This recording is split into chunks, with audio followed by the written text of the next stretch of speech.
আগামী জাতীয় সংসদ নির্বাচনে ভোট দেয়া নিয়ে ভোটারদের মধ্যে সিদ্ধান্তহীনতার হার বেড়েছে। আর ক্ষমতাচ্যুত আওয়ামী লীগের বিষয়ে 6 মাসের ব্যবধানে ভোটারদের মনোভাবে সামান্য পরিবর্তনের ইঙ্গিত এসেছে ভোট সামনে রেখে পরিচালিত এক জরিপে। তবে সমর্থনে এগিয়ে রয়েছে বিএনপি। আগামী ফেব্রুয়ারি মাসে জাতীয় নির্বাচনের রোডম্যাপ ঘোষণা করেছে সরকার। সেই লক্ষ্যে প্রস্তুতি নিচ্ছে নির্বাচন কমিশন। রাজনৈতিক দলগুলোকেও তৎপর দেখা যাচ্ছে। এমন অবস্থায় ভোটারদের মতামত জানতে জরিপ চালিয়েছে বেসরকারি পরামর্শক প্রতিষ্ঠান ইনোভেশন কনসাল্টিং। জনগণের নির্বাচন ভাবনা শীর্ষক জরিপের দ্বিতীয় দফার তৃতীয় পর্বের ফলাফল প্রকাশ করা হয় রাজধানীর জাতীয় আর্কাইভস মিলনায়তনে।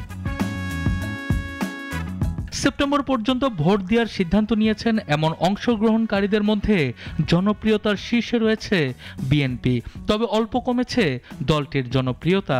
জামায়াত এনসিপিকে ভোট দিতে আগ্রহীর হারও কমেছে।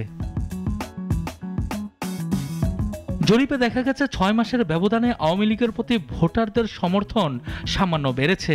মার্চে সমর্থন ছিল 14%, সেপ্টেম্বরে তা দাঁড়িয়েছে 18.8%। অংশগ্রহণকারীরা বলছেন, আওয়ামী লীগ যদি নির্বাচনে অংশ নিতে না পারে তাদের ভোটারদের 45.6% ভোট যাবে বিএনপির দিকে, 33.5% যাবে জামায়াতের কাছে। শিক্ষা ও বয়সের ভিত্তিতে ভোটারদের পছন্দে ভিন্নতা দেখা গেছে। বয়স বাড়ার সঙ্গে বিএনপির সমর্থন বেড়েছে।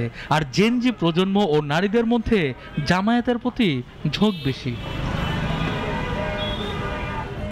অর্থনৈতিক চাপে মার্চে যেখানে জনগণ সবচেয়ে বেশি গুরুত্ব দিয়েছিল মূল্যস্ফীতি নিয়ন্ত্রণে, সেখানে সেপ্টেম্বরের জরিপে তাদের প্রথম অগ্রাধিকার হয়েছে আইন শৃঙ্খলা পরিস্থিতির উন্নয়ন। সানিয়া আহমেদ, নাগরিক, ঢাকা।